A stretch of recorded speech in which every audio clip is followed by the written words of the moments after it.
साथियों, मैं अंकित कुमार यादव आप सभी का स्वागत करता हूं सृष्टि ज्ञान केंद्र में, जहां हम पढ़ रहे हैं कक्षा 12वीं की पॉलिटिकल साइंस और जिसमें चल रहा है अध्याय 1 दूसरी किताब का। और इस अध्याय का नाम है राष्ट्र निर्माण की चुनौतियां। हम सब बखूबी जानते हैं कि जब भारत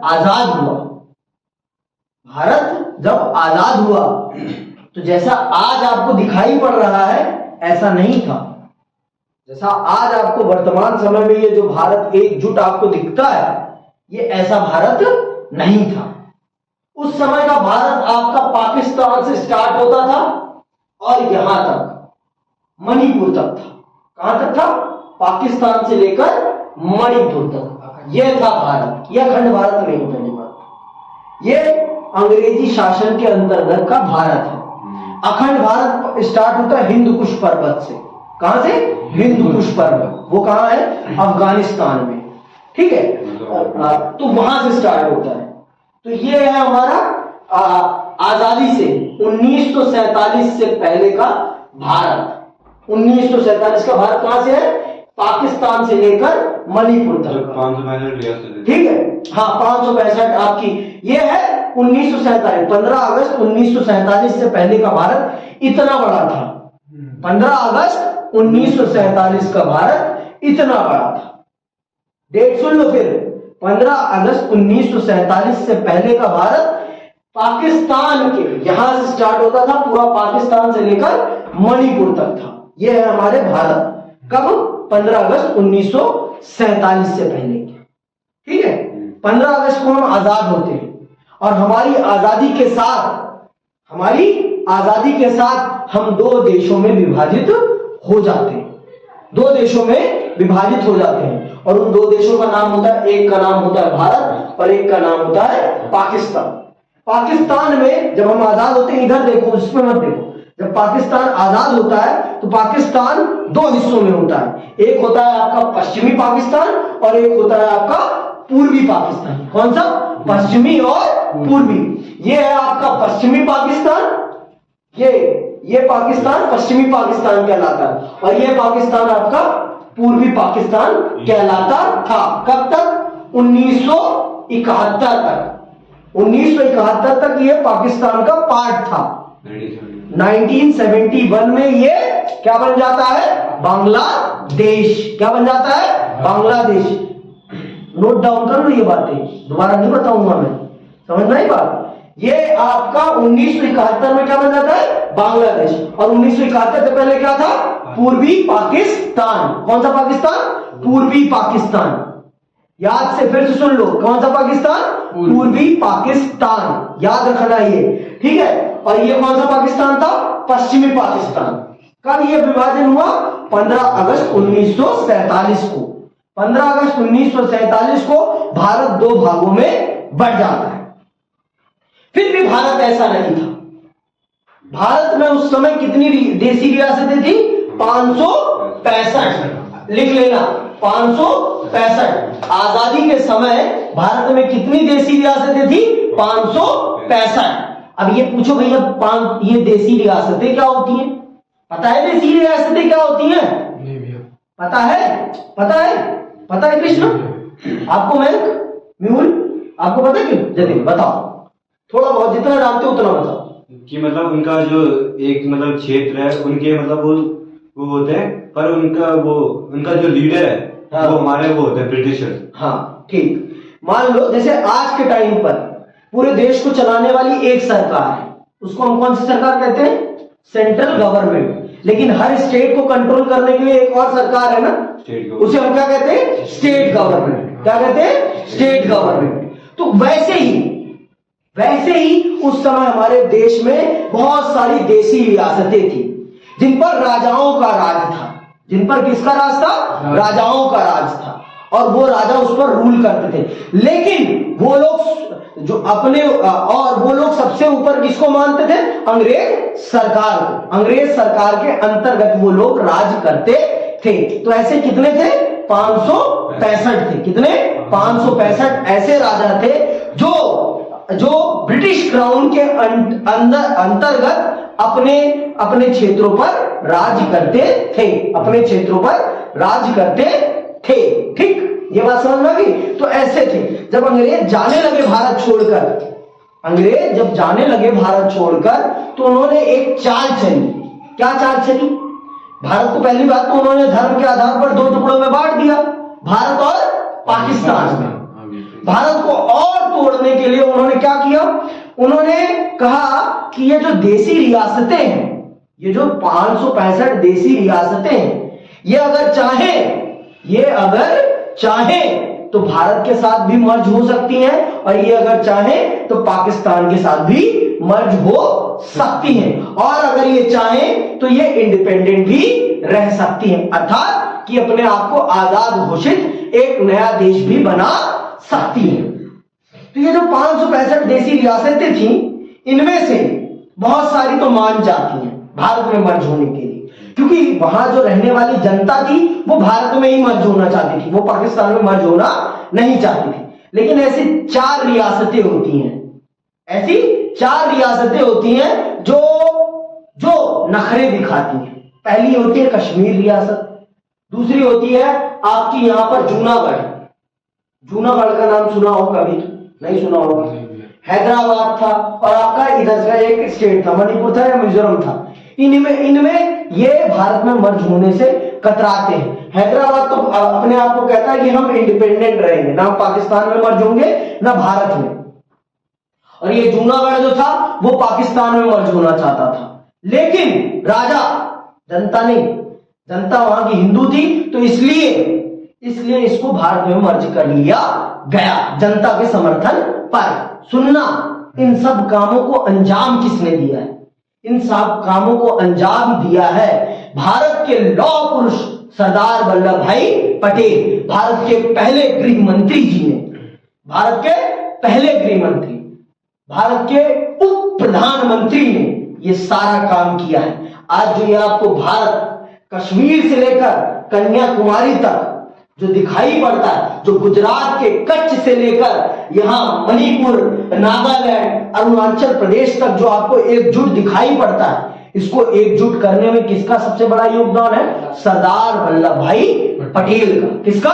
सरदार वल्लभ भाई पटेल। उनकी जन्म जयंती कब होती है? उनकी जन्म जयंती होती है 31 अक्टूबर। कब होती है? 31 अक्टूबर। ये याद रखना है, ये याद रखना है, क्योंकि ये एक नंबर का प्रश्न है कि भारत के एकीकरण में सबसे बड़ा योगदान किसका है? तो आप क्या बताएंगे? भारत के एकीकरण में सरदार वल्लभ भाई पटेल जी का सबसे बड़ा योगदान है। भारत में कितनी देसी रियासतें थी? कितनी थी भाई? 565। 5 नहीं, कितनी? 565। हाँ, ठीक। तो अब चल रहे हैं हम इसको समझने की ये अध्याय हमें क्या क्या समझाएगा, क्या क्या चुनौतियां थी। देखो, एक देश बनाना कोई आसान काम नहीं है। हम लोग अपने घर को बनाने में हमें हमारी पूरी जिंदगी खप जाती है, तो देश बनाना तो बहुत बड़ी बात है। देश बनाना कोई छोटी चीज नहीं है। सबसे मुश्किल काम है देश बनाना, सबसे मुश्किल काम है। आज जो लोग, जिनको देश बना बनाया मिल गया है और वो जो गालियां बकते हैं, उनको सोचना चाहिए, अगर जिन परिस्थितियों में नेहरू ने इस देश का नेतृत्व संभाला, सरदार वल्लभ भाई पटेल जी के सहयोग से, अगर वो परिस्थितियां उनको मिली होती तो क्या वो भारत को संभाल पाते? अब आप जानोगे कि किन परिस्थितियों में नेहरू ने इस देश की गद्दी को संभाला है, आप जानोगे आज। अब आप चल रहे हो भारत के निर्माण की कहानी सुनने। भारत के निर्माण की कब से लेकर? 1947 से लेकर। 1947 में भारत की क्या स्थिति थी और उसके बाद भारत किस प्रकार से बना, इसकी चल रहे हैं आप कहानी सुनने इस चैप्टर में। इसीलिए इस चैप्टर का क्या नाम है? राष्ट्र निर्माण की चुनौतियां। देश बनाने के लिए जो समस्याएं आई, राष्ट्र मतलब देश, निर्माण मतलब बनाने, उसके सामने आने वाली समस्याएं।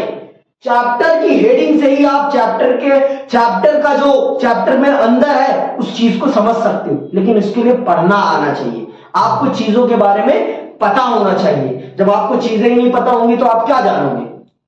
बहुत लोगों को तो पता ही नहीं है राष्ट्र का मतलब क्या होता है। पता है? पता चला आज कि राष्ट्र का मतलब क्या होता है? देश। निर्माण का मतलब क्या होता है? बनाना, कंस्ट्रक्ट करना। ठीक है। और चुनौतियां मतलब समस्याएं, किस प्रकार की समस्याएं हमने फेस करी है अपने देश को बनाने में। तो सबसे पहली समस्या क्या आई हमारे सामने? सबसे पहली समस्या आती है हमारे सामने देश का बंटवारा। और बहुत ध्यान से सुनना है, ज्यादा से ज्यादा कोशिश करा करो, कॉपी लेके आया करो, नोट डाउन करा करो, बातों को नोट करा करो कि कौन सी डेट क्या है। और बुक भी रखा करो तो उस पर पेंसिल से लिखा करो, पेंसिल रखा करो। अगर आपके पास बुक है तो पेंसिल से जो मेन मोटिव बातें होती हैं उनको लिख लिया करो। जिससे क्या होगा कि जब आप फिर से चैप्टर रीड करोगे तो आपको फिर से बातें रिकॉल हो जाएंगी। क्या हो जाएंगी? रिकॉल।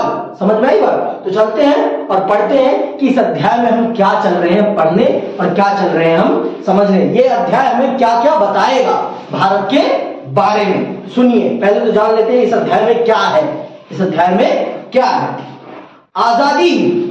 आजादी हिंदुस्तान के शुरुआती कुछ साल चुनौती से भरे हैं। आजादी के कुछ साल हमारे लिए बहुत ही ज्यादा संकट के विषय थे। हमारे लिए बहुत ही ज्यादा संकट के विषय थे। किताब में देखो, संकट के विषय थे। सबसे बड़ी चुनौती राष्ट्र एकता और अखंडता की थी। सबसे बड़ी चुनौती क्या थी? राष्ट्र को एकजुट करने की और उसे एकत्रित करने की। ठीक है, क्योंकि देश पूरा बिखरा हुआ था। देश पूरा बिखरा हुआ था, उसे जोड़ना था। जैसे पजल को जोड़ा जाता है और देश बनाया जाता है ना, उसी प्रकार की समस्या हमारे सामने थी। कब? आजादी के समय। आजादी के समय भारत पूरा का पूरा कैसा था? टूटा हुआ था, पजल की भांति। और उस पजल को जोड़ने का काम किसने किया? सरदार वल्लभ भाई पटेल जी ने। जिस प्रकार से पजल की भांति पजल टूटी हुई होती है पूरी की पूरी, उसी प्रकार से हमारा पूरा देश टूटा हुआ था। कब? 1947 के समय। 1947 के समय भारत 565 प्लस अंग्रेजी शासन काल का जो क्षेत्रफल था उसमें टूटा हुआ था और फिर उसे एकजुट करा गया। किसके द्वारा? सरदार वल्लभ भाई पटेल के द्वारा। सबसे पहली चुनौती तो यही थी हमारे सामने। आपको लगता होगा ये कोई चुनौती नहीं थी, उस समय अगर आप होते तो आपको पता चल जाता कि कितनी बड़ी चुनौती थी। अब आप बताओ मुझे जतिन कि अगर आप राजा हो तो आप राजा बन के रहना चाहोगे कि किसी देश के सदस्य बन के रहना चाहोगे? राजा बन के। सबसे बड़ी चुनौती आ गई ना। राजा चाहता ही नहीं है कि वो किसी देश का सदस्य बने, तो उसको मनाना, उसको कन्विंस करना कितना मुश्किल काम है। आपको पता है जब इन राजाओं को भारत में समर्पित किया गया, सम्मिलित किया गया, तो इनको मोटा पैसा दिया गया प्रिवी पर्स के नाम पर। किसके नाम पर? प्रिवी पर्स के नाम पर। इनको मुफ्त में भत्ता दिया जाता था। इन लोगों ने डिमांड करी कि अगर हम भारत के सदस्य बनेंगे तो हमारे राजस्व के मुताबिक हमें आप पैसा पे करेंगे, तब हम सदस्य बनेंगे आपके, नहीं तो हम नहीं बनेंगे। समझ रहे हो आप? ये राजा जितने भी थे ना, ये मुफ्त में भारत में नहीं सम्मिलित हुए। इन्होंने भारत से मोटा पैसा लिया है भारत में सम्मिलित होने के लिए। और अंग्रेजों ने यह अधिकार जनता को न देकर, जनता को यह अधिकार नहीं दिया गया था कि आप किसके साथ जाना पसंद करेंगे। जनता से पूछने का अधिकार नहीं, राजा को यह अधिकार दिया गया था। राजा तय करेगा कि वो भारत में मिलेगा या फिर पाकिस्तान में, या फिर पाकिस्तान में। समझ में आई बात? तो राजा तो भैया राजा है भाई। राजा भी तो सत्ता से प्यार करता है ना, तभी तो वो राजा है। अगर वो सत्ता से प्यार नहीं करता होता तो वो राजा क्यों होता? समझ में आई बात? तो राजा ने भी ऐसे नेगोशिएशन नहीं किया। राजा ने भी भारत सरकार से मोटा पैसा लिया, फिर जाकर अपने आप को भारत में मर्ज किया, विलीन किया, भारत में मिलाया। तो जितना आपको आसान लगता है ये खेल, उतना आसान नहीं है। जितनी आसानी से सरदार वल्लभ भाई पटेल जी ने इस समस्या का समाधान किया है ना, और कोई इस समस्या का समाधान कर ही नहीं सकता था। तो उन्होंने इस चुनौती को बहुत ही सरलता से समाप्त करके भारत को एकजुट कर दिया। भारत को एकजुट कर दिया। कैसे करा? उसी की पूरी कहानी है इस चैप्टर में, उसी की पूरी कहानी है। आगे सुनो क्या कहता है ये चैप्टर। क्या कहता है ये चैप्टर? आजाद हिंदुस्तान राजनीति के इतिहास की इस चर्चा की शुरुआत हम इन्हीं चुनौतियों के जिक्र से करेंगे। इस अध्याय में हम देखेंगे कि कैसे 1947 के बाद के पहले दशक में राष्ट्र निर्माण की चुनौतियों से सफलतापूर्वक निपटा गया। आजादी मिली लेकिन देश का बंटवारा भी हुआ। बंटवारे के कारण बड़े पैमाने पर हिंसा हुई, लोग विस्थापित हुए। इस घटना से धर्मनिरपेक्ष भारत की धारणा पर ही आंच आने लगी थी। देशी रियासतों को भारत संघ में शामिल करने का मसला तुरंत हल करना जरूरी था। देश के विभिन्न क्षेत्रों के लोगों की भाषाएं अलग अलग थी। लोगों की आकांक्षाओं का ख्याल रखते हुए देश की अंदरूनी सीमा रेखा फिर से तय करनी थी। अगले 2 अध्यायों में हम दूसरी चुनौतियों की भी चर्चा करेंगे। शुरुआती दौर में देश को इन चुनौतियों से निपटना पड़ा था। ये जो पहला, दूसरा और तीसरा है ना, ये आपको देश के बनने के समय जो चुनौतियां देश ने फेस करी है उनके बारे में पहले में आप पढ़ोगे। देश की आप निर्माण की समस्याएं, दूसरे में पढ़ोगे लोकतंत्र, जो आज आपको वोट डालने का अधिकार मिला हुआ है, ये वोटिंग राइट, ये वोटिंग सिस्टम हमारे देश में कैसे अप्लाई हुआ, हमने कैसे इसे अपने देश में स्थापित किया। जितना आपको आसान लगता है वोटिंग कराना उतना आसान नहीं है, बहुत मुश्किल है भाई। आप लोग, बहुत से लोगों के घर के लोग जाते ही नहीं होंगे वोट डालने, लेकिन ये आपको पता होना चाहिए, ये अधिकार दुनिया में सबसे महत्वपूर्ण अधिकारों में से एक है। यह अधिकार दुनिया में सबसे महत्वपूर्ण अधिकारों में से एक है, समझे मेहुल? तो सबको इस बार कहना, नबी करीम या चूना मंडी में जो लोग वोट डालने नहीं जाते, कि ये आपका वो अधिकार है जिसके माध्यम से आप अपनी सरकार क्या, आप अपनी तकदीर बदल सकते हैं। क्योंकि तकदीर आपकी सरकार तय करती है। जो सरकार आप बिठाते हो ना केंद्र में, वो तय करती है कि आपकी क्या तकदीर होगी। क्योंकि वो क्या बनाती है आपके लिए? नीतियां बनाती है। और नीतियां आप पर असर डालती हैं या नहीं डालती, ये आप बताओ मुझे। मौर्य जी, डालती है कि नहीं डालती? सरकार जो नीतियां बनाती है उसका असर आप पर पड़ता है कि नहीं पड़ता? बहुत पड़ता है, थोड़ा मोड़ा नहीं, बहुत ज्यादा पड़ता है। ये जो आप शिक्षा में आजकल 2, 4, 5 चैप्टर डिलीट कर दिए जाते हैं, तो उसका पता है आप पर कितना असर पड़ता है? आपके ज्ञान का स्तर डाउन हो जाता है, आपके ज्ञान का स्तर, नॉलेज डाउन हो जाती है। आपको जो आपको 12वीं में पता चल जाना था, वो आपको जाएगा पता चलने कब? कॉलेज में पहुंचकर, समझ रहे हो? और आप में से बहुत सारे, हमारा जो स्कूल है, हमारे स्कूल से बच्चे कॉलेज ही नहीं पहुंच पाते। पहली बात तो हमारा स्कूल दिल्ली के हार्ट में है, कनॉट प्लेस में है हमारा स्कूल, सेंट्रल दिल्ली में। फिर भी हमारे स्कूल के बच्चे दिल्ली विश्वविद्यालय भी झांक नहीं पाते।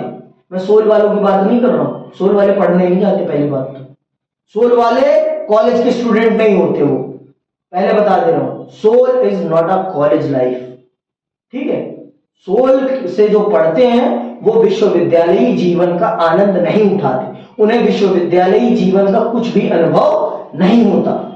समझ में आई बात? विश्वविद्यालयी जीवन का अनुभव वही कर पाता है जो रेगुलर कॉलेज में पढ़ता है। और जतिन इस चीज से फेमिलियर है, पता है ना जतिन, बहुत सारी चीजें। समझ में आई बात? तो आप भी फोकस करो कि आप इन 4 महीनों में इतनी मेहनत करो कि आपको भी वो प्राप्त हो। कोई बड़ी चीज नहीं है कॉलेज जाना, बस उसके लिए करना क्या है? मेहनत करनी है। इन 4-5 किताबों को अच्छे से पढ़ लेना है बस। इन 4-5 किताबों को आप अच्छे से पढ़ लोगे तो आप वहां पहुंच जाओगे। आते हैं हम अपने विषय पर। तो अब हम चल रहे हैं भारत के निर्माण की कहानी पर, कि ये टूटा हुआ भारत, ये जो आज हमें दिख रहा है एकजुट भारत, ये टूटा हुआ भारत कैसे बना, इसकी क्या कहानी है, इसने ऐसी कौन कौन सी समस्याएं फेस करी अपने इस आकार में आने के लिए, क्या समस्याएं झेली है इसने अपने इस आकार को ग्रहण करने के लिए, और इसे ये आकार देने में किसकी बहुत बड़ी भूमिका है, ये चल रहे हैं हम जानने। पहले तो हम चल रहे हैं नए राष्ट्र की चुनौतियां। पहले तो ये जान लेते हैं क्या चुनौतियां थी हमारे सामने, वो कौन सी चुनौतियां थी, वो कौन सी समस्याएं थी जो हमारे देश ने झेली हैं, हमारे देश ने जो झेली हैं बनने के टाइम पर। चलिए आते हैं, पढ़ते हैं। सन 1947 के 14-15 अगस्त की मध्य रात्रि को हिंदुस्तान आजाद हुआ। हमारा देश कब आजाद हुआ है? 14 और 15 की मध्य रात्रि को, मतलब 12 बजे रात को आजाद हुआ है। भाई 12 बजे ही एक नया दिन लगता है ना, 00 तभी होता है ना। तो 12 बजे की मध्य रात्रि को हम आजाद होते हैं। और जब हम आजाद होते हैं तो हमारे देश के पहले कौन सी सरकार के? अंतरिम सरकार के, कांग्रेस नहीं, अंतरिम सरकार। याद रखना, जो सरकार 1947 15 अगस्त 1947 को जिस सरकार ने भारत का चार्ज लिया था, 15 अगस्त 1947 को जिस सरकार ने भारत का अंग्रेजों से चार्ज लिया था, वो कौन सी सरकार थी? अंतरिम सरकार। क्या नाम था उसका? अंतरिम सरकार। उसको कौन सी सरकार कहते हैं? अंतरिम सरकार कहते हैं। ठीक है। और उसके प्रधानमंत्री कौन थे? पंडित जवाहरलाल नेहरू। कौन थे? पंडित जवाहरलाल नेहरू। और उसके गृह मंत्री कौन थे? सरदार वल्लभ भाई पटेल। ये याद रखना, ये याद रखना है। ठीक है, आगे सुनो। तो क्या होता है उस दिन? स्वतंत्र भारत के प्रथम प्रधानमंत्री जवाहरलाल नेहरू ने इस रात संविधान सभा के एक विशेष सत्र को संबोधित किया था। विशेष सत्र को संबोधित किया था। जो हमारी पुरानी संसद है ना, उसमें एक विशेष संवैधानिक सभा थी और उसके विशेष सत्र को उन्होंने संबोधित किया उसी रात 12 बजे। और क्या कहा उन्होंने? सुनना। उनका यह प्रसिद्ध भाषण भाग्य वधु से चिर प्रतिक्षित भेंट या ट्रस्ट विद डेस्टिनी के नाम से जाना जाता है। तो उनका जो ये प्रथम भाषण है, इस भाषण को किस नाम से जाना जाता है? Trust with destiny. इसको याद रखना, ये 1 नंबर का प्रश्न है कि इस आपसे पूछा जाता है कि पंडित जवाहरलाल नेहरू के द्वारा दिए गए प्रथम भाषण को किस नाम से जाना जाता है? तो उसका क्या नाम है? Trust with destiny. ठीक है, या आप कहिए भाग्य वधु से चिर प्रतिक्षित भेंट। ठीक है। हिंदुस्तान की जनता इसी क्षण की प्रतीक्षा कर रही थी। आपने इतिहास की पाठ्य पुस्तकों में पढ़ा है कि हमारी आजादी की लड़ाई में कई आवाजें बुलंद थी। बहरहाल 2 बातों पर सबकी सहमति थी। पहली बात यह कि आजादी के बाद देश का शासन लोकतांत्रिक सरकार के जरिए चलाया जाएगा। पहली बात हमने तय कर रखा था, हमने आजादी मिलने से पहले ही ये तय कर रखा था कि हमारा देश जब आजाद होगा तो हमारे देश में जो शासन व्यवस्था होगी वो कौन सी होगी? लोकतांत्रिक व्यवस्था होगी। जनता तय करेगी कौन उन पर शासन करेगा।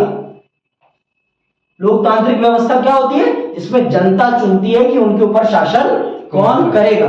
अगर आज नरेंद्र मोदी जी शासन कर रहे हैं इस राष्ट्र पर, तो इसको किसने चुना है? इस देश की जनता ने उनको अपना प्रतिनिधि चुना है और वो देश का शासन संचालित कर रहे हैं। समझ में आई बात? वो इसीलिए देश का शासन संचालित कर रहे हैं। आगे सुनिए। और दूसरी यह कि सरकार सबके भले के लिए काम करेगी, और जो सरकार बनेगी वो सबके भले के लिए काम करेगी। सिर्फ अमीरों के लिए नहीं बनेगी, ना सिर्फ गरीबों के लिए, सबका ध्यान रखते हुए काम करेगी। अमीरों का भी ध्यान करेगी, गरीबों का भी ध्यान करेगी। हाँ, जो कमजोर है उसे जरूर कुछ विशेष देने का प्रयास करेगी, उसे जरूर कुछ विशेष प्रदान करने का प्रयास करेगी, जिससे कि उसके जीवन को बेहतर बनाया जा सके, जिससे कि उसके जीवन को बेहतर बनाया जा सके। आगे सुनिए। इस शासन में गरीबों और कमजोरों का खास ख्याल रखा जाएगा। देश अब आजाद हो चुका था और आजादी से जुड़े इन सपनों को साकार करने का वक्त आ गया था। तो हमने आजादी से पहले इन सब बातों को कहा था भाई, तो अब हमारे हाथ में हमारी सरकार आ गई थी, अब हमारे पास वो मौका आ गया था, हम अपनी इन बातों पर अमल करें और देश को उसके अनुसार चलाएं, देश को उसके अनुसार चलाएं। हमने वादा किया था आजादी मिलने से पहले अपनी देश की जनता को कि हम आजाद होंगे तो हम आप तय करेंगे कि आप पर शासन कौन करेगा, अर्थात हम लोकतांत्रिक शासन व्यवस्था के अंतर्गत चलेंगे। हम कौन सी व्यवस्था के अंतर्गत चलेंगे? लोकतांत्रिक शासन व्यवस्था के अंतर्गत। और हमारी सरकार का प्रमुख उद्देश्य क्या होगा? जनता की भलाई, गरीबों की, कमजोरों की भलाई। चलो आपको मैं एक डाटा बता देता हूं, एक डाटा ये याद रखना कि जब हमारा देश आजाद हुआ तो हमारे देश में सिर्फ 13% लोग पढ़े लिखे थे। याद रखना, सिर्फ 13% लोग पढ़े लिखे थे। कितने प्रतिशत? 13%। जब हमारा देश आजाद हुआ था तो हमारे देश में कितने प्रतिशत थे? 13%। और हमारा देश 90% गांव में रहता था। कब? आजादी के समय। आजादी के समय हमारा 90% देश गांव में रहता था और इनमें से 80% लोग कृषि का काम करते थे। कौन सा? कृषि का काम। 80% किसान थे, मतलब किसानी से जुड़े कामकाज करते थे। किसानी से जुड़े कामकाज क्या होते हैं पता है ना? क्या बताया था मैं कल? खेती बाड़ी हो गया, पशुपालन हो गया, मछली पालन हो गया, मुर्गी पालन हो गया, ये सब क्या आते हैं? कृषि के काम में आते हैं। तो आपका भारत आजादी के समय 80% भारत कहां? किसानी से रोजगार प्राप्त करता था। तो अब आप देख लो दशा हमारे देश की क्या रही होगी। हमारे देश की दशा क्या रही होगी। हमारा देश जब आजाद होता है तो उसने 0 से स्टार्ट किया था, 0 से, और आज हम कहां पहुंच आए हैं ये देखो। आज हम दुनिया की 5वीं सबसे बड़ी अर्थव्यवस्था है। 5वीं सबसे बड़ी अर्थव्यवस्था है। कितनी बड़ी बात है, कितनी बड़ी बात है ये। हमने 0 से स्टार्ट करके आज हम कहां पहुंच आए हैं। आज दुनिया हमारा लोहा मानती है और हमने चीन की तरह लोकतंत्र की हत्या करके नहीं, हमने लोकतंत्र के साथ ये सब किया है। हमने किसी की आवाज दबा के नहीं। हमें और चीन में सबसे बड़ा अंतर क्या है कि वहां लोकतंत्र नहीं है। वहां लोकतंत्र नहीं है, जनता वहां सरकार नहीं चुनती, और हमारे देश में क्या है? जनता सरकार चुनती है। तो ये डिफरेंस है चीन में और हम में। चीन में और हम में ये सबसे बड़ा डिफरेंस है। क्यों जतिन, सही कहा ना मैंने? लोकतंत्र में ये भी होता है कि जब जनता को पसंद नहीं आता कोई तो वो विद्रोह भी करती है। हाँ, लेकिन वहां विद्रोह नहीं होता। अगर आप विद्रोह करेंगे तो आपके ऊपर गोली चलेगी सीधे। वहां सरकार के खिलाफ नहीं बोल सकते आप। चाइना में बोलने का प्रयास किया गया था, उनके ऊपर सीधे तोप के गोले छोड़ दिए गए थे। तोप के गोले, वो भी छात्र थे। छात्रों को एक लाइन में खड़ा करके चीन ने उनके ऊपर गोले चलवा दिए, तोप चलवा दी थी। वहां पर कोई विद्रोह नहीं करता अपनी सरकार के खिलाफ, और सरकार जो कहती है वो करते हैं। वहां दुनिया की सबसे चीप लेबर है। वहां पर जो मजदूर हैं उनका शोषण होता है। उनको 12-12 घंटे, 13-13 घंटे काम कराया जाता है, और उनको आमदनी बहुत ही कम मिलती है। इसीलिए तो चीन में इतनी सस्ती चीजें मिलती हैं। आपको क्या लगता है चीन में सस्ती चीजें क्यों मिलती हैं? कभी सोचा है? सोचने के लिए पढ़ना पड़ता है ना। पढ़ाई नहीं तो सोचेगे कैसे? चीन के फोन इतने सस्ते क्यों, कभी सोचो तो आपको पता चलेगा। क्योंकि चीन में लेबर बहुत सस्ती है, चीप लेबर है। और वही फोन जब भारत में बनता है तो वो महंगा हो जाता है। क्यों? क्योंकि भारत में लेबर राइट्स है। हमारे देश में हमारे मजदूरों के पास भी क्या है? अधिकार है। आप उनसे 8 घंटे से ज्यादा काम नहीं करा सकते। आप उनसे 8 घंटे से ज्यादा काम नहीं करा सकते। लेकिन चाइना में क्या है? वहां पे 10 घंटे भी करा जाता है, 12 घंटे, 13 घंटे, 14 घंटे, जितना चाहता है मालिक उतना काम कराता है, और उसके लिए एक्स्ट्रा पे भी नहीं करता। यहाँ पर अगर आप एक्स्ट्रा काम कराएंगे तो आपको एक्स्ट्रा पैसा भी देना पड़ेगा। समझ में आई बात? तो अभी हम आ रहे हैं चुनौतियों पर। तो हम आजाद हुए, हमारे देश के पहले प्रधानमंत्री पंडित जवाहरलाल नेहरू ने उस दिन संसद को संबोधित किया, और उनका वो जो संबोधन है, उस संबोधन को किस नाम से जाना जाता है? ट्रस्ट विद डेस्टिनी के नाम से। ठीक है, यह कोई आसान काम नहीं था। आजाद हिंदुस्तान का जन्म कठिन परिस्थितियों में हुआ था। क्या परिस्थितियां? हिंदुस्तान सन 1947 में जिन हालात के बीच आजाद हुआ, शायद उस वक्त तक कोई भी मुल्क वैसे हालात में आजाद नहीं हुआ था। आजादी मिली लेकिन देश के बंटवारे के साथ। आजादी मिली लेकिन देश 2 टुकड़ों में बंट गया। देश 2 टुकड़ों में बंट गया। आपको लगता है कि बंट गया तो क्या हो गया? कोई बड़ी बात थोड़ी ना है। बटा नहीं था, उसने हमारे देश को दो ऐसा ऐसा दंश दिया जिसको हमने सदियों तक भोगा। आज जो हमारी सेना को इतना ज्यादा समस्या का सामना करना पड़ रहा है, वो क्यों करना पड़ रहा है? कभी सोचा है हमारे देश का कितना पैसा सेना पे खर्च होता है? कभी सोचा है? इस पाकिस्तान के बनने के कारण हमें कितनी समस्याएं होती हैं, कभी आपने सोचा है? कभी नहीं सोचा होगा कि सोचा है? आपकी देश की सेना को कितना खर्च करना पड़ता है आपकी सुरक्षा के लिए। अगर ये पाकिस्तान नहीं होता तो कश्मीर की समस्या होती? नहीं, बोलो, इतना बड़ा बॉर्डर होता? नहीं होता? नहीं। और इस पाकिस्तान के बनने के कारण हमारा बहुत बड़ा उपजाऊ क्षेत्रफल चला गया उनके पास, हमारा सोने वाली जमीन चली गई उनके पास, जो जमीन सोना उगलती थी वो जमीन उनके पास चली गई। हमारे पास सिर्फ 40% पंजाब है, उनके पास 60% पंजाब है। पंजाब वो धरती जहां 5 नदियां बहती हैं, और जहां 5 नदियां बहती होंगी, सोचो वो कितना उपजाऊ क्षेत्र होगा, कितना उपजाऊ क्षेत्र होगा, सोचो इस बात को।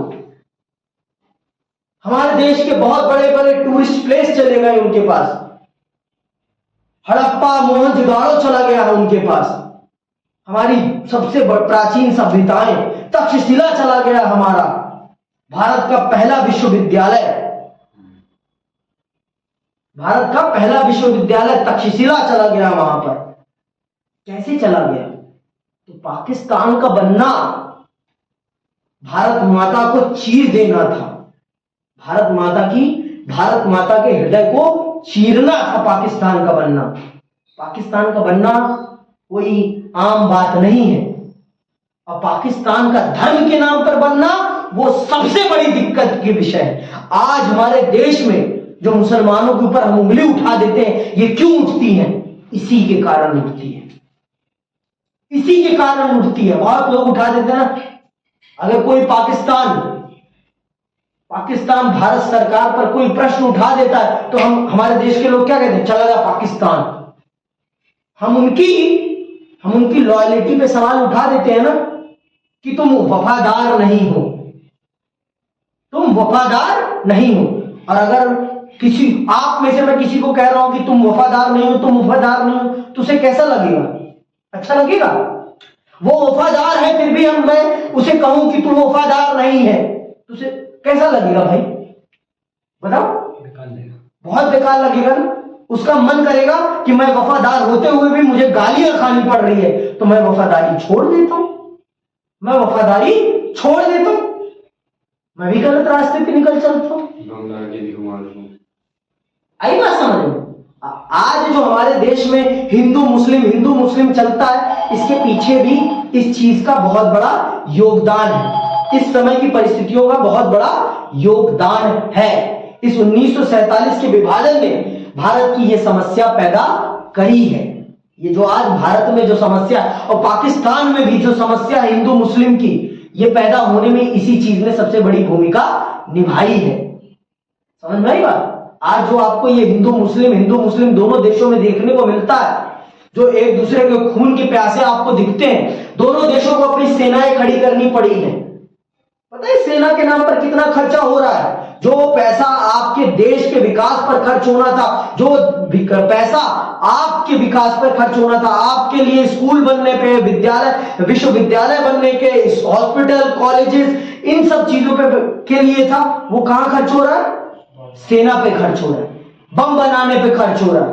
क्यों भाई बम बनाने पे खर्च हो रहा है? क्योंकि हमारा पड़ोसी ही हमारा सबसे बड़ा दुश्मन है, हमारा पड़ोसी ही हमारा सबसे बड़ा दुश्मन है, हमारा पड़ोसी हमें मारना चाहता है, हमारा पड़ोसी ही हमें मारना चाहता है। तो अब सोचो कि इसके कारण हमारे देश को कितना नुकसान उठाना पड़ रहा है, कितने सैनिक हर साल मारे जाते हैं। कभी आपने सोचा है? कभी सोचा है? कभी नहीं सोचा। हमने पाकिस्तान से कितने 3 युद्ध लड़े हैं, 3 बड़े युद्ध लड़े हैं, और उन 3 बड़े युद्धों के कारण हम कितने साल पीछे गए हैं? कभी आपने सोचा है? 30 साल पीछे चले गए हैं। एक युद्ध पर 10 साल की कमाई खर्च हो जाती है, एक युद्ध पर 10 साल की कमाई खर्च हो जाती है, और एक महामारी के कारण देश 20 साल 30 साल पीछे चला जाता है। समझ में आई बात? प्रदूषण के कारण जो ये आपके 18 दिन के लिए स्कूल, 10 दिन 15 दिन के लिए स्कूल बंद हुए हैं, इसके कारण आपको कितना नुकसान हो रहा है पता है आपको? कभी नहीं पता चलेगा आपको। कैसे पता चलेगा? पढ़ा हो तो अपना पता चलेगा ना भाई। सब चीजों का संबंध है। मैंने कल बताया था ना आपको किन 4 चीजों में अंतर संबंध है। समाज, इनमें शिक्षा, समाज, शिक्षा, समाज, उसने बता दिया तो बता दिया। समाज, अर्थव्यवस्था, राजनीति, शिक्षा, धर्म और भूगोल, ये 6 चीजें बताई थी ना। ये 6 की 6 चीजें एक दूसरे पर निर्भर करती हैं। भाई कश्मीर में ही सेब क्यों होता है, कभी सोचा है? हिमाचल में ही सेब क्यों होता है, कभी सोचा है? क्योंकि उनका भूगोल सेब के अकॉर्डिंग वहां का भूगोल है। सेब को जैसा एनवायरनमेंट चाहिए उसको पैदा होने के लिए, वैसा एनवायरनमेंट कहां मिल रहा है? कश्मीर, हिमाचल, यहां मिल रहा है, इसलिए वो वहां पैदा हो रहा है। यहां क्यों नहीं पैदा हो रहा? क्योंकि यहां वो एनवायरनमेंट नहीं है। यहां नारियल का पेड़ क्यों नहीं हो रहा? क्योंकि वैसा एनवायरनमेंट नहीं है। समझ में आई बात? तो भूगोल का कितना फर्क पड़ता, पता चला कि नहीं पता चला? हमारा खाना किस पर निर्भर करता है? भूगोल पर निर्भर करता है। अब जो समुद्र के पास रहेगा वो मछली खाएगा ही भाई, क्योंकि उसके लिए इजीली क्या अवेलेबल है? मछली, तो वो मछली खाएगा। समझ में आई बात? बात समझ में आई? अगर सऊदी अरेबिया के मुसलमान, सऊदी ये अरबी जितने भी हैं, वो अगर मांस खा रहे हैं तो क्यों खा रहे हैं? क्योंकि उनके पास वहां हरी सब्जियां नहीं है, इसलिए वो खा रहे हैं वो चीजें। आई बात समझ? तो अब आप समझो कि पाकिस्तान के बनने से हमारे देश को कितना नुकसान होना पड़ा। इस विभाजन में हमारे पैदा होते मान ही हमें 2 टुकड़ों में बांट दिया जाना हमारे लिए कितना खतरनाक था, हमारे लिए कितना खतरनाक था। हमारे सामने उसने कितनी सारी चुनौतियां खड़ी कर दी। पहली बात तो सीमा सुरक्षा की चुनौती खड़ी हो गई। जो पहले हमारे साथ के लोग थे वही हमारे दुश्मन बन गए, वही हमारे दुश्मन बन गए। पड़ोसी का गला काटने के लिए तैयार हो गया। जहां पहले हिंदू मुस्लिम एक दूसरे के त्योहार में शरीक होते थे, वो दोनों एक दूसरे के गले काटने के लिए तैयार हो गए थे। तो इस विभाजन में हमारे देश में 10 लाख लोगों की हत्या कर दी गई थी, और कम से कम 50 लाख लोगों को अपना घर छोड़कर इधर से उधर जाना पड़ा था। हिंदू भी मारे गए थे, मुसलमान भी मारे गए थे, सिख भी मारे गए थे, सब मारे गए थे भाई, सब मारे गए थे। ये मत सोचना कि कोई एक मारा गया था। धर्म की आग जब जलती है ना तो वो हिंदू मुस्लिम नहीं देखती, वो सबको जलाती है, वो सबको जलाती है। आगे सुनो। सन 1947 अभूतपूर्व हिंसा और विस्थापन की त्रासदी का साल था। आजाद हिंदुस्तान को इन्हीं परिस्थितियों में अपने बहुविधि लक्ष्यों को हासिल करने की यात्रा शुरू करनी पड़ी। आजादी के उन उथल पुथल भरे दिनों में हमारे नेताओं का ध्यान इस बात से नहीं भटका कि यह नया राष्ट्र चुनौतियों की चपेट में है। यह राष्ट्र चुनौतियों के चपेट में, हमारे नेता नहीं भूले। हमारे नेताओं को पता था कि हमारे देश के सामने बहुत सारी समस्याएं हैं, और इन समस्याओं का समाधान करना हम सबकी प्राथमिक जिम्मेदारी है। और अगर हमने इन समस्याओं का समाधान नहीं किया तो हमारा देश बर्बाद हो जाएगा, हमारा देश बर्बाद हो जाएगा। आते हैं 3 चुनौतियां पढ़ते हैं। वो कौन सी हैं 3 चुनौतियां जिनसे भारत ग्रस्त था, जिनसे भारत ग्रस्त था? कब? 1947 के समय में। पहली चुनौती, मुख्य तौर पर भारत के सामने 3 तरह की चुनौतियां थी, अंडरलाइन कर लेना।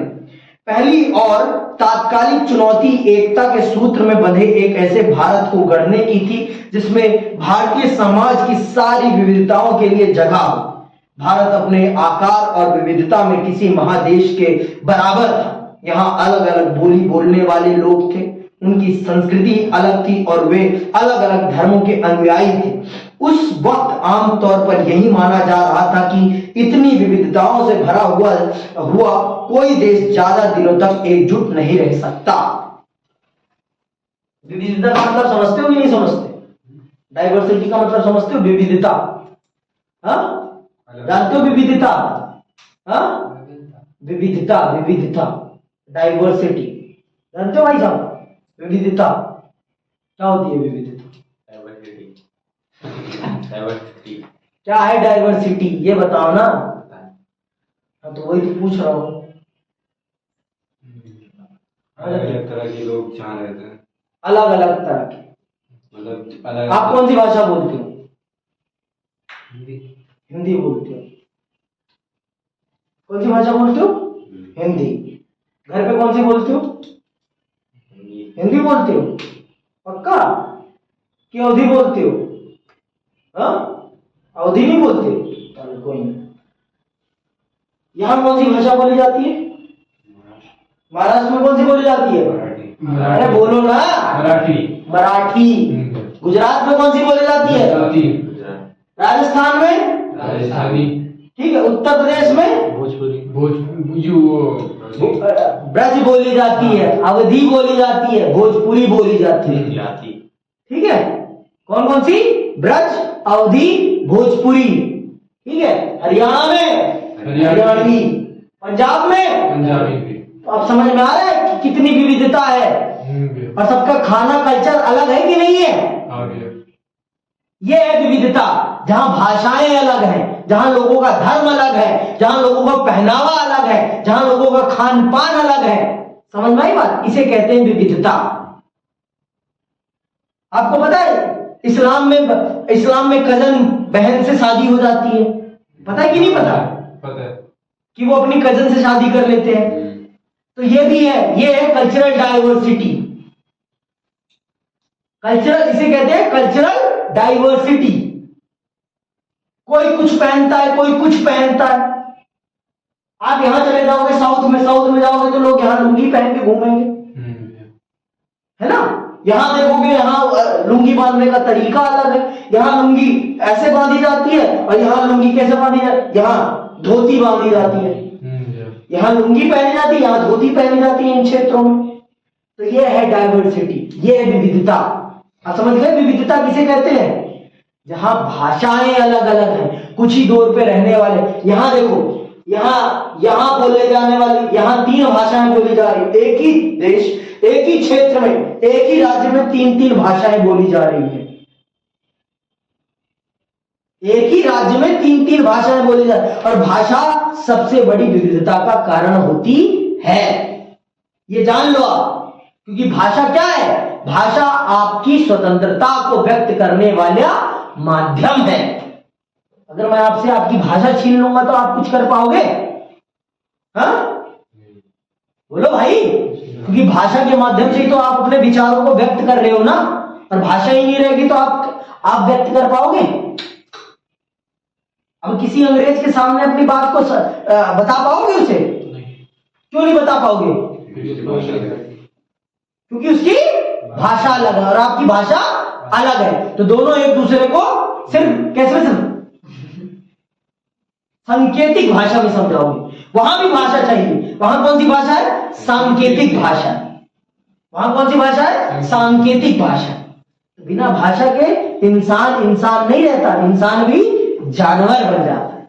तो भारत में भाषाएं भी बहुत सारी हैं और उनकी उपभाषाएं तो उससे भी ज्यादा है।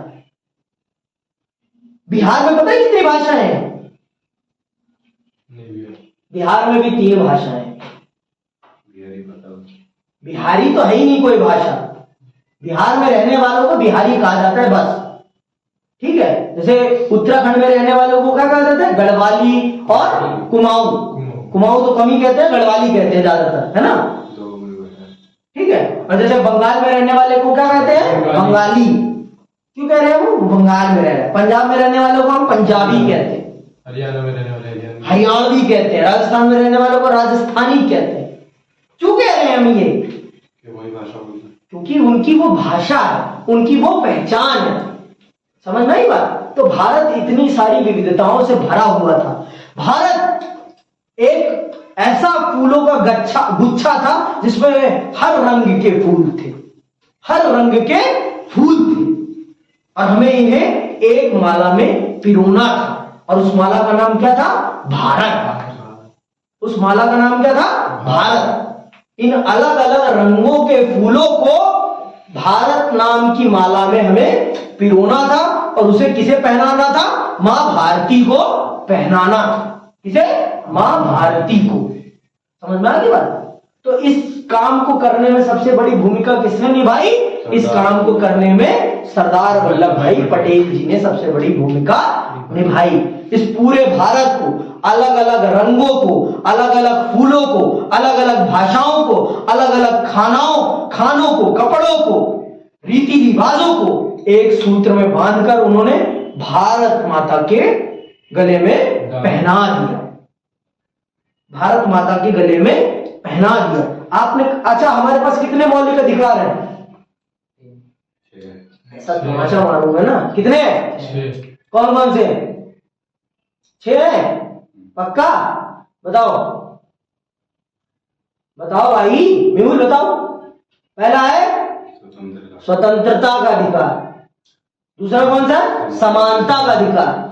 ये क्या है? मौलिक अधिकार है। इनको सुन लो, आपको पता चल जाएगा कि भारत कैसे अपनी डाइवर्सिटी को एकजुट करता है, कैसे उसने इन विविधताओं को सम्मान प्रदान किया है। सुनो, हमने क्या दिया है? स्वतंत्रता का अधिकार दिया है। जो जिस प्रकार से रहना चाहे वो रह सकता है, बिना किसी और की स्वतंत्रता को नुकसान पहुंचाए। आप अपनी स्वतंत्रता एंजॉय करें, लेकिन दूसरों की स्वतंत्रता में दखल अंदाजी ना करें। अगर मयंक अपनी स्वतंत्रता का आनंद उठा रहा है तो वो कृष्णा की स्वतंत्रता को अगर भंग करता है तो इसको सजा मिलेगी। आप अपनी स्वतंत्रता की हद में रहें और उसे उसकी स्वतंत्रता को एंजॉय करने दें। समानता, हमारे देश में कोई किसी के साथ किसी भी प्रकार का भेदभाव नहीं कर सकता, न भाषा के आधार पर, न लिंग के आधार पर, न जाति के आधार पर, न रंग के आधार पर, न संपत्ति के आधार पर, किसी के भी आधार पर नहीं। तो ये क्या करता है? हम सबको एक बराबर बना देता है, हम सब में क्या ला देता है? एक रूपता ला देता है। तीसरा क्या आंसर है जतिन? शोषण के विरुद्ध। हाँ? शोषण के विरुद्ध अधिकार। क्या? शोषण के विरुद्ध अधिकार। कोई किसी का एक्सप्लॉइटेशन नहीं कर सकता। जैसे चीन में मजदूरों का शोषण करता है उद्योगपति, हमारे भारत में नहीं हो सकता। अगर हमारे देश का उद्योगपति हमारे मजदूरों का शोषण करता है तो हमारे मजदूर एकजुट होकर उसके खिलाफ आंदोलन कर सकते हैं, लेकिन चीन में ऐसा नहीं है। तो गरीबों का अगर कोई शोषण करता हुआ पाया जाए, बच्चों को अगर कोई उनकी उम्र से पहले दुकान पर छोटू बनाएगा तो उसको भी छोटू बनाकर जेल में डाल दिया जाएगा। समझ में आई बात? तो इससे क्या हुआ? बच्चों को प्रोटेक्शन मिली कि वो पढ़ाई करें। समझ में आई बात? वो पढ़ाई करें और वो आगे बढ़ सके। चौथा जतिन बताओ। धार्मिक स्वतंत्रता। धार्मिक स्वतंत्रता का अधिकार।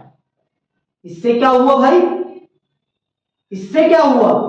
इससे जो आप अपने धर्म मान रहे हैं उनको आप स्वतंत्रता से अपनाएं। धार्मिक स्वतंत्रता का ये अर्थ नहीं है कि आप अपने धर्म को अपना रहे हैं तो दूसरे के धर्म को बर्बाद कर रहे हैं। आप अपने धर्म को अपनाएं, दूसरे को दूसरे का धर्म अपनाने दें। आप अपने धर्म को, आपके धर्म को कोई गाली नहीं देगा तो आप भी किसी और के धर्म को गाली नहीं देंगे। देंगे नहीं देंगे। दोनों एक दूसरे के धर्म की इज्जत करो और प्रेम पूर्वक इस देश में रहो, कोई दिक्कत नहीं। और पांचवा क्या देते? शैक्षिक, सांस्कृतिक और शैक्षणिक अधिकार। आप अपनी भाषा में पढ़ सकते हो। आपने देखा होगा बंगाली स्कूल होंगे, रायसीना बंगाली स्कूल का नाम सुना है? हाँ, केरला स्कूल का नाम सुना है? तो उसका केरला स्कूल क्यों नाम है, कभी सोचा है? क्योंकि वहां पर केरल की भाषा में पढ़ाई कराई जाती है। वो अपने कल्चर को, अपनी भाषा को प्रमोट करने के को उन्हें अधिकार मिला हुआ है। हमारे देश में आपने बहुत सारे उर्दू स्कूल देखे होंगे, बहुत सारे बंगाली स्कूल देखे होंगे, बहुत सारे मराठी स्कूल देखे होंगे। तो ये क्या है? ये कल्चर को इनहेंस करने की आजादी है। आप अपने कल्चर को बढ़ा सकते हैं। आपने देखे होंगे क्रिश्चियन स्कूल देखे होंगे, हिंदू स्कूल्स देखे होंगे। तो ये हमारे देश में आजादी है कि सब अपनी संस्कृति में बच्चों को पढ़ा सकते हैं, कन्वर्ट नहीं कर सकते। समझना नहीं बात। और सबसे आखिरी अंतिम सबसे महत्वपूर्ण अधिकार कौन सा है? संवैधानिक उपचार का अधिकार। और ये सबसे महत्वपूर्ण अधिकार है। क्यों? क्योंकि ये आपको आपके अधिकारों की सुरक्षा प्रदान करता है। तो ये जान लो। तो इस प्रकार से भारत के संविधान ने आप सबको सुरक्षा प्रदान करके अपने अंदर समाहित कर लिया है। हर फूल को ये सुरक्षा प्रदान करी हुई है कि अगर आप हमारे इस भारत माला की माला में रहेंगे तो आपको कोई भी नुकसान नहीं पहुंचा पाएगा। तो इस तरीके से हमने हर भाषा, हर धर्म, हर जाति, हर लिंग, हर संस्कृति, हर पर्व को महत्व देते हुए पूरे कश्मीर से लेकर कन्याकुमारी तक और गुजरात के कच्छ से लेकर यहां आपके मणिपुर तक पूरे भारत को एकजुट बना लिया है। तो इस प्रकार से हमने पहली चुनौती का समाधान कर दिया। हमने पूरे भारत को, जो टूटा हुआ भारत था, उसको एकजुट कर लिया। हमने पूरे भारत, ऐसा तो नहीं है ना कि किसी क्षेत्र के लोगों को ज्यादा अधिकार है, किसी के क्षेत्र के कम लोगों को कम अधिकार है। बिहार के लोगों को भी उतना ही अधिकार है और तमिलनाडु के लोगों को भी उतना ही अधिकार, कि किसी को कम किसी को ज्यादा है? नहीं है। हाँ, कि दिल्ली के लड़कों को ज्यादा अधिकार है और बिहार के लड़कों को कम अधिकार है, ऐसा कुछ है? सब पूरे भारत में सबको एक जैसे ही अधिकार मिले हुए हैं ना। बोल रहे हो क्या भाई? है ना, सबको एक जैसे ही अधिकार है ना, कि किसी को कम किसी को ज्यादा है? हाँ, कि यूपी के लड़कों को ज्यादा अधिकार है, वो गुंडागर्दी कर सकते हैं, है? नहीं भैया, सबको एक ही जैसे अधिकार है ना। ऐसे हमने पूरे देश को एकजुट बना लिया। आगे सुनो। देश के विभाजन के साथ लोगों के मन में समाई यह आकांक्षा एक तरह से सच साबित हुई थी। भारत के भविष्य को लेकर गंभीर सवाल खड़े थे। इस भारत के विभाजन ने बहुत सारी समस्याएं और बहुत सारी शंकाएं हमारे देश की जनता में पैदा कर दी कि क्या भारत एकजुट बना रह पाएगा या भारत टूट जाएगा। सबके मन में यह शंका थी। लेकिन हमारे देश के निर्माताओं ने, हमारे देश के निर्माणकारियों ने, हमारे देश के इन शिल्पकारियों ने देश को ऐसा गढ़ा कि आज हमारी आजादी के 75 साल हो गए हैं और हमारा देश उसी रूप में चल रहा है। और हमारे साथ बना पाकिस्तान 2 टुकड़ों में बंट गया है। और अगर भगवान का साथ रहेगा, प्रभु का हाथ रहेगा, तो जल्दी पाकिस्तान और 3 टुकड़ों में बंट जाएगा। और 3 टुकड़ों में बटेगा पाकिस्तान। बलूचिस्तान में बटेगा, पंजाब में बटेगा और कश्मीर भी बटेगा, जो उनके पास है, जो उनके पास कश्मीर है वो भी बटेगा। यकीन रखो, क्योंकि वो अपनी जनता पे क्या करते हैं? अत्याचार। वो अपनी जनता को हमारे देश की जनता की तरह समान अधिकार नहीं देते। वो धर्म के आधार पर भेदभाव करते हैं, वो भाषा के आधार पर भेदभाव करते हैं, वो लिंग के आधार पर भेदभाव करते हैं, वो हर आधार पर भेदभाव करते हैं। समझना ही बात। तो हमारे देश के निर्माताओं ने बहुत सोच समझ के सारा काम किया है। आगे सुनो। क्या ऐसा करने के लिए भारत सिर्फ राष्ट्रीय एकता की बात पर सबसे ज्यादा जोर देगा और बाकी उद्देश्यों को तिलांजलि दे देगा? क्या ऐसे में हर क्षेत्रीय और उप क्षेत्रीय पहचान को खारिज कर दिया जाएगा? उस वक्त का सबसे तीखा और चुभता हुआ एक सवाल यह भी था कि भारत की क्षेत्रीय अखंडता को कैसे हासिल किया जाएगा। हमने इन सभी समस्याओं को, हमने क्षेत्रीय विविधता को, क्षेत्रीय अखंडता को, सबको समाहित कर लिया। हमने बिहार के लोगों को भी एकजुट कर लिया, महाराष्ट्र के, गुजरात के, तमिल के, केरल के, सबको भारत में समा लिया बिना किसी समस्या की है आज समस्या? नहीं भैया। अरे खुद सोचो, है कोई समस्या? कहीं कोई चाहता है कि भारत से अलग होना? कोई भी नहीं चाहता। क्यों नहीं चाहता? क्योंकि भारत ने सबको, सबके अधिकारों को प्रदान किया है। मुसलमानों को भी दिया है, बंगाल को भी दिया है, पंजाब को भी दिया है। किसी के साथ कोई भेदभाव हमने किया है? किसी के साथ भी नहीं किया। तो इसीलिए पूरा भारत का हर क्षेत्र भारत के साथ रहना चाहता है। और आज के नेताओं ने नहीं किया ये याद रखना। आज के नेताओं का योगदान नहीं है ये आजादी के समय के नेताओं का किया हुआ काम है। ये उस समय के पढ़े लिखे लोगों का काम है जिन्होंने अपनी दूरदर्शिता के साथ ये काम किया है। उनके द्वारा किया गया काम, निस्वार्थ भाव से किया गया काम है। आज के नेता तो सारे के सारे चोर और स्वार्थी हैं, जो अपनी सत्ता के लिए धर्म की राजनीति करते हैं, अपनी सत्ता के लिए लोगों से लड़वाने का काम करते हैं। तो आज के नेताओं को आप स्वार्थहीन नेता मत समझना। आगे सुनो, दूसरी चुनौती क्या थी? दूसरी चुनौती थी देश में लोकतंत्र को स्थापित करना। आज आपको लगता है कि वोट हो रहा है, बड़े आसानी से चुनाव हो रहा है, इतना आसान नहीं था। पहले तो देश को चुनाव क्षेत्रों में बांटना। पता है भारत में लोकसभा की सीटें कितनी है भारत में? पता है? आपसे नहीं पूछा, कितनी है भाई बताओ? भारत की लोकसभा में कितनी सीटें हैं? म्यूल पता है आपको? ये भूलना मत, आपको भी पता है कृष्ण, बताया मैंने। लोकसभा में कितनी सीटें हैं? अरे माननीय प्रधानमंत्री, संसद में संसद कितने सदनों का सदन है बता सकते हो? संसद में कितने सदन है? 150। हाँ 150 क्या है? मूर्ख, 150। अरे भारत की विधानसभा को क्या कहते हैं पता है? विधायिका को। भारत में 2 प्रकार की सरकारें चलती हैं, यही नहीं पता होगा। 11वीं में पढ़ा था कि नहीं पढ़ा था? अरे 11वीं पढ़ी है कि नहीं पढ़ी? नहीं पढ़ी? कहां पढ़ी है? बताओ। नहीं है फिर तो आपको पता है हमारे देश में कौन से सिस्टम से चुनाव होता है? क्या सिस्टम है हमारे देश में चुनाव का? पता है? यही सब तो नहीं पता ना, इसीलिए तो हमारे देश की जनता बन जाती है मूर्ख, क्योंकि हमारा युवा ही नहीं जानता कि क्या है सिस्टम। हमारे देश में first past the post system से वोटिंग होती है। इसको मैं अलग दिन बताऊंगा, एक दिन आना फिर समझाऊंगा। हमारा देश जहां से चलता है उस जगह को कहते हैं संसद। क्या कहते हैं? अरे बोलो, संसद। क्या कहते हैं? संसद। और संसद में कितने सदन है? 2 सदन है। कौन कौन सा? लोकसभा और राज्यसभा। ठीक है, लोकसभा और राज्यसभा। लोकसभा और राज्यसभा। ये जो लोकसभा है ना, ये जो लोकसभा है, यही असली देश को चलाती है। यहीं से आपके प्रधानमंत्री निकलते हैं। प्रधानमंत्री यहीं से निकलते हैं, ठीक है? यहीं से निकलते हैं प्रधानमंत्री, लोकसभा से। तो ये सारा सिस्टम सेट किया गया है।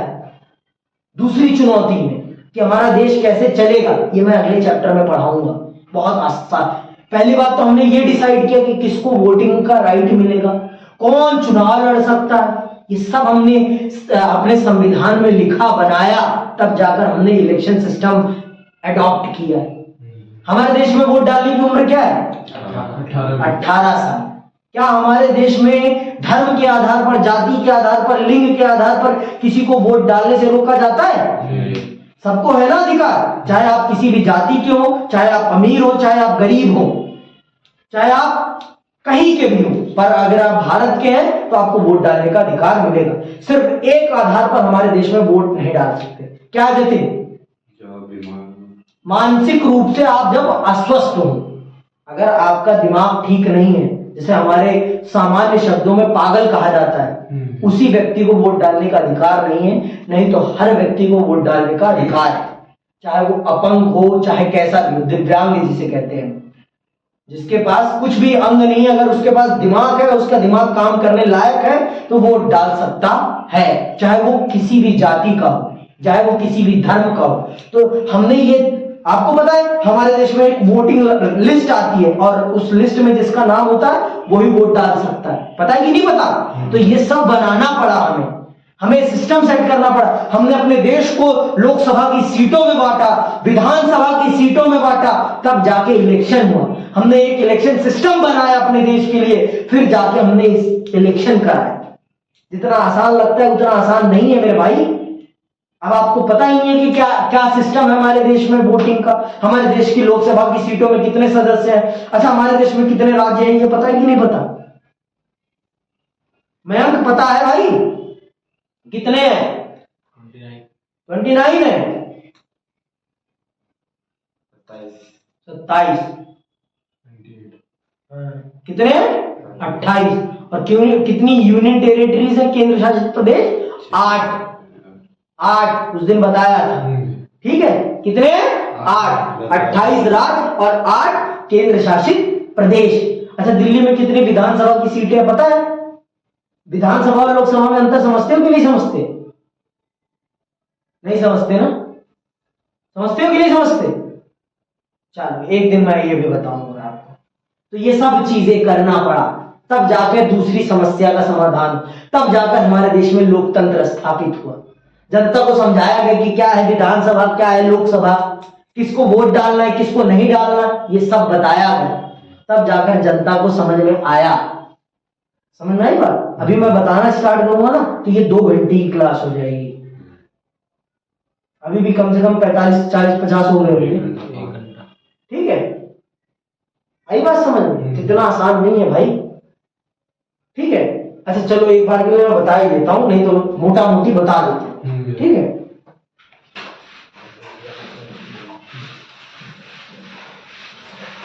देखो जो विधानसभा के चुनाव होते हैं,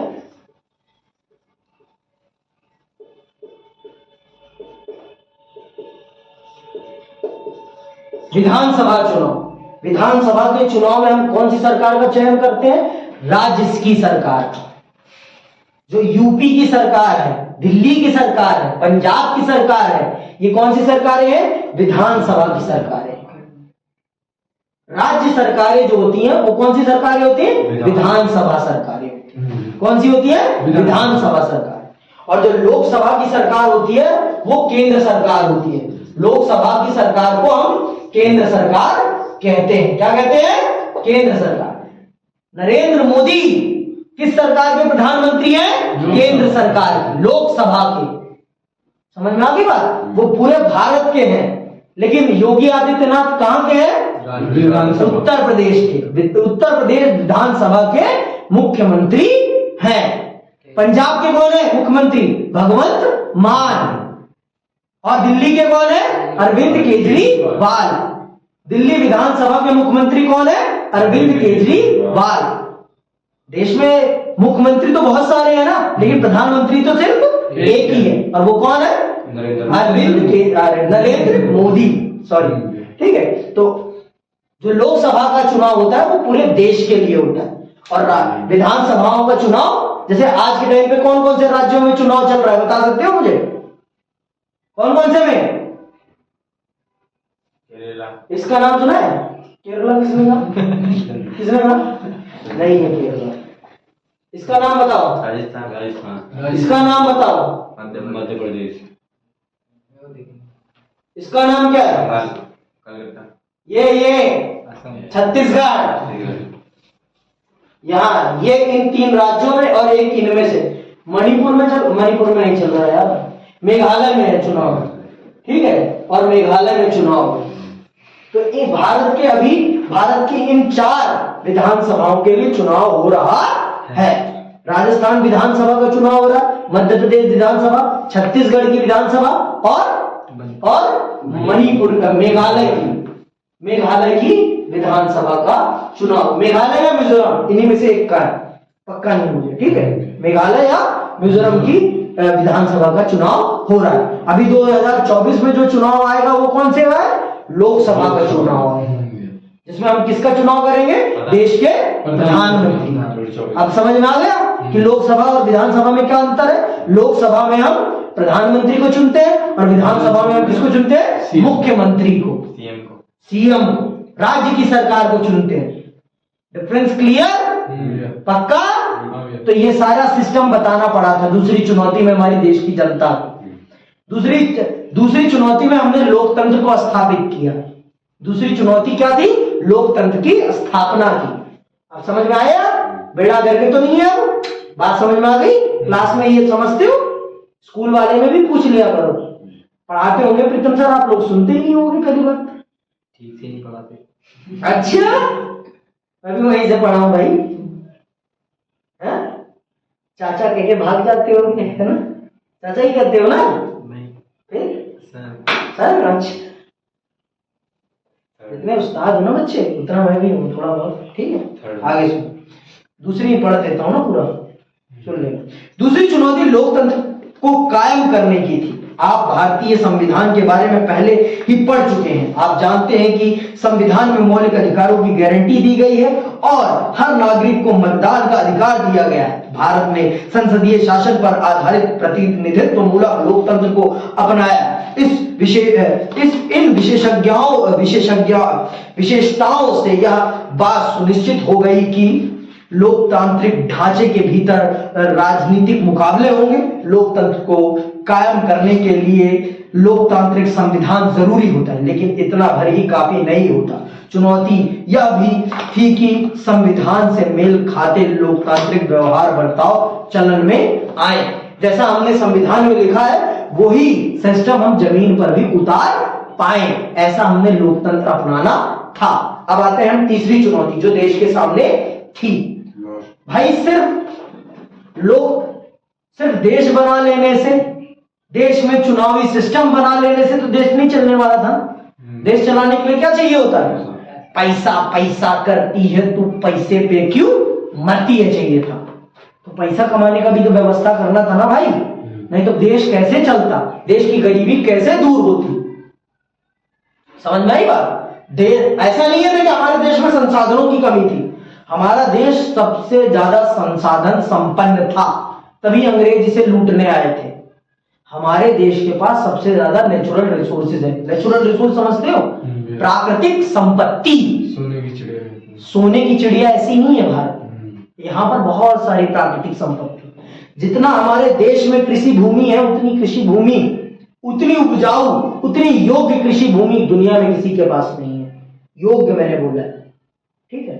कनाडा के पास हमसे ज्यादा है और सबके पास, लेकिन जितनी योग्य, जितनी अच्छी, जितनी गुणवत्तावान कृषि भूमि हमारी है उतनी किसी की भी नहीं। आप देखो हमारे देश में हर ऋतु है।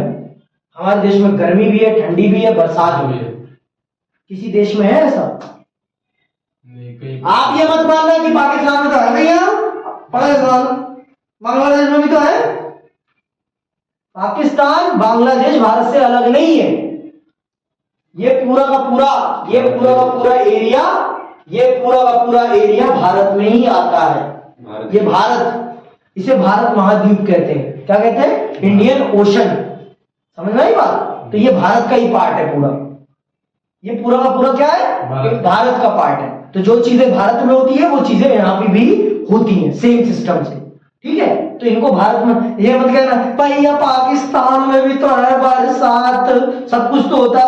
पाकिस्तान हमसे अलग नहीं है, पाकिस्तान भारत का ही पार्ट है, ठीक। और अफगानिस्तान भी, ठीक है।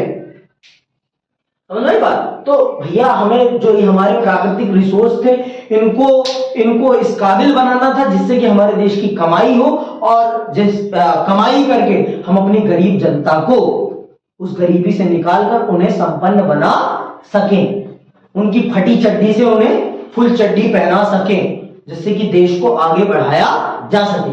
सिर्फ लोकतंत्र बना लेने से तो देश चलने वाला नहीं था, पैसे कमाने से देश चलने वाला था। तो तीसरी समस्या थी कमाई की, आर्थिक चुनौतियां थी। और उन आर्थिक चुनौतियों का हमने किस प्रकार से समाधान किया, ये हम तीसरे अध्याय में बहुत विस्तार से पढ़ेंगे, बहुत विस्तार से। पहले में हम क्या पढ़ेंगे? राष्ट्र के निर्माण। सबसे पहले तो देश को जोड़ना था। ये जो पजल की तरह टूटा हुआ था, उस पजल को सॉल्व करके पहले भारत को इस आकार में लाना था। फिर उसके बाद यहाँ की पॉलिटिकल सिस्टम को एस्टेब्लिश करना था। फिर उसके बाद इसके इकोनॉमिकल स्ट्रक्चर को बिल्ड करना था, जिससे कि देश लॉन्ग लास्टिंग तरीके से चल सके। भाई उधार पे तो देश नहीं चलेगा ना, देश चलेगा तो किस पर? अपनी कमाई पर। भैया आप भी खुद सोचो, आपका घर कितने दिन तक उधार पर चल सकता है? अगर आपको अपने घर को लंबे समय तक चलाना है तो क्या करना पड़ेगा? खुद कमाई करनी पड़ेगी ना। खुद कोई ऐसा तरीका निकालना पड़ेगा जिससे कि हमारी खुद की आमदनी हो, ना कि हमें किसी के सामने उधार भीख मांगने से तो नहीं चलेगा ना। हम तो पाकिस्तान है नहीं कि भीख मांग मांग के चलाएंगे देश, कि पाकिस्तान है। हम आत्मनिर्भर राष्ट्र हैं, हम आत्मनिर्भर हैं, हमारे पास सम्मान है, हम इज्जतखोर देश नहीं है, हमारे देश का सम्मान है। तो हमने अपने देश को भीख पर चलाने का नहीं, हमने एक ऐसा सिस्टम बनाया जिससे कि हमारे देश की खुद ब खुद कमाई हो, हमें किसी के सामने पाकिस्तान की तरह कटोरा लेकर भीख मांगने की जरूरत ना पड़े। समझ में आ गई बात? तो हमने वो तीसरी समस्या वो थी, तो उसको कैसे सॉल्व किया ये पढ़ेंगे। तीसरी चुनौती थी ऐसे विकास की जिससे समूचे समाज का भला होता हो, ना कि कुछ एक तबकों का। इस मोर्चे पर भी संविधान में यह बात साफ कर दी गई थी कि सबके साथ समानता का बर्ताव किया जाएगा और सामाजिक रूप से वंचित तबकों तथा धार्मिक सांस्कृतिक अल्पसंख्यक समुदायों को विशेष सुरक्षा दी जाए। संविधान ने राज्य के नीति निर्देशक सिद्धांतों के अंतर्गत लोक कल्याण के उन लक्ष्यों को भी स्पष्ट कर दिया था जिन्हें राजनीति को जरूर पूरा करना चाहिए था। अब असली चुनौती आर्थिक विकास तथा गरीबी के खात्मे के लिए कारगर नीतियों को तैयार करने की थी। तो ये हमारी तीसरी चुनौती थी, गरीबी से लड़ने की, देश को एक आर्थिक स्टैब्लिशमेंट प्रदान करने की, जो कि हमारे देश के निर्माताओं ने बखूबी निभाई। और आज आप देख रहे हो भारत विश्व की 5वीं सबसे बड़ी अर्थव्यवस्था है। तो क्यों? क्योंकि हमारे देश के निर्माताओं ने बहुत ही सूझबूझ के साथ हमारे देश को कुछ ऐसी चीजें, हमारे देश की जमीन में कुछ ऐसे पेड़ गाड़े जिनके माध्यम से हमारा देश आज सोना उगल रहा है। हमारे देश के पहले प्रधानमंत्री पंडित जवाहरलाल नेहरू ने इस देश को हथियार नहीं दिए, इस देश को सबसे पहले क्या दिए? आईआईटी दिए, आईआईएम दिए, एम्स दिए, आपका इसरो दिया। आज जिसको चंद्रयान भेज कर दूसरे बहुत लोग खुश हो रहे हैं, वो चंद्रयान बनाने की काबिलियत पंडित नेहरू ने प्रदान करी। आज जो हम सुरक्षित महसूस करते हैं पूरे विश्व में, वो एटॉमिक पावर पंडित नेहरू की देन है, पंडित नेहरू की देन है वो एटॉमिक पावर हमारी। आज जो हमारे देश में हरियाली है, बड़े बड़े बांध हैं, उन बड़े बड़े बांधों को बनवाने में पंडित नेहरू की देन है। भारत का पहला बांध कौन सा है पता है? पता करके आना समझो। भारत का पहला, हाँ वही है। आजाद हिंदुस्तान ने इन चुनौतियों के आगे क्या रुख अपनाया, संविधान में तय किए गए विभिन्न लक्ष्यों को हासिल करने की दिशा में कहां तक सफलता मिली, इस पूरी किताब में इन्हीं सवालों को खंगालने की कोशिश की गई। इस किताब में आजादी के बाद के दौर की भारतीय राजनीति की कथा लिखी गई है। अंडरलाइन क्या है? पूरे भारत की आजादी के बाद की पूरी कहानी आपको सुनाई गई है और भारत के संविधान में जो ये सारी चीजें कही गई थी और इन सब को प्राप्त करने के लिए हमने कौन कौन से तरीके अपनाए और किस प्रकार से उन सब समस्याओं का हमने समाधान किया है, इस किताब में आपको बताया जाएगा। इस किताब में आपको वो सारी चीजें बताई जाएंगी। समझ में आई बात? आगे सुनो। इस किताब में आजादी के बाद के दौर की भारतीय राजनीति की कथा लिखी गई ताकि आप खुद इन जैसे बड़े सवालों के अपने उत्तर तलाश पाने के काबिल हो सके। शुरुआत के 3 अध्यायों में हम यह जानने की कोशिश करेंगे कि ऊपर जिन 3 समस्याओं का जिक्र किया गया है उनका आजादी के बाद शुरुआती सालों में कैसे सामना किया गया। आजादी के तुरंत बाद राष्ट्र निर्माण की चुनौती सबसे प्रमुख थी। इस पहले अध्याय में हम इसी चुनौती पर ध्यान केंद्रित करेंगे। शुरुआत में उन घटनाओं की चर्चा की जाएगी जिन्होंने आजादी को एक संदर्भ प्रदान किया। इसमें हमें यह समझने में मदद मिलेगी कि आजादी के समय राष्ट्रीय एकता और सुरक्षा का सवाल सबसे प्रमुख चुनौती के रूप में क्यों उभरा। इसके बाद हम यह देखेंगे कि भारत के एक राष्ट्र के रूप में अपने को किस तरह एक साझे इतिहास तथा साझी नियत के फलक पर गढ़ा। अगले 2 अध्यायों में हम लोकतंत्र कायम करने और बराबरी तथा इंसाफ पर आधारित आर्थिक विकास हासिल करने की चुनौतियों पर विचार करेंगे। तो पहला अध्याय आपको ये बताएगा कि भारत को राष्ट्र निर्माण की चुनौती का सामना क्यों करना पड़ा, भारत के सामने राष्ट्रीय सुरक्षा की समस्या क्यों खड़ी हुई। क्योंकि अगर पाकिस्तान नहीं बनता तो राष्ट्र निर्माण की चुनौती नहीं बनती। पाकिस्तान बना इसीलिए तो राष्ट्र निर्माण की चुनौती बनी, नहीं तो राष्ट्र निर्माण की चुनौती क्यों बनती। देश बढ़ता ही नहीं, देश बढ़ता ही नहीं तो देश को बनाने की समस्या कैसे खड़ी होती। और अगर देश नहीं बटा होता तो देश को सुरक्षा के लिए खतरा क्यों होता। सोचो आप, अगर देश नहीं बटा होता तो क्या देश को इन समस्याओं का राष्ट्र निर्माण की चुनौती का सामना करना पड़ता? नहीं। तो ये सारा चीजें हम इस अध्याय में समझेंगे। तो आज के लिए बस इतना ही, इसी के साथ मैं आप सबसे विदा लेता हूं। जय हिंद, जय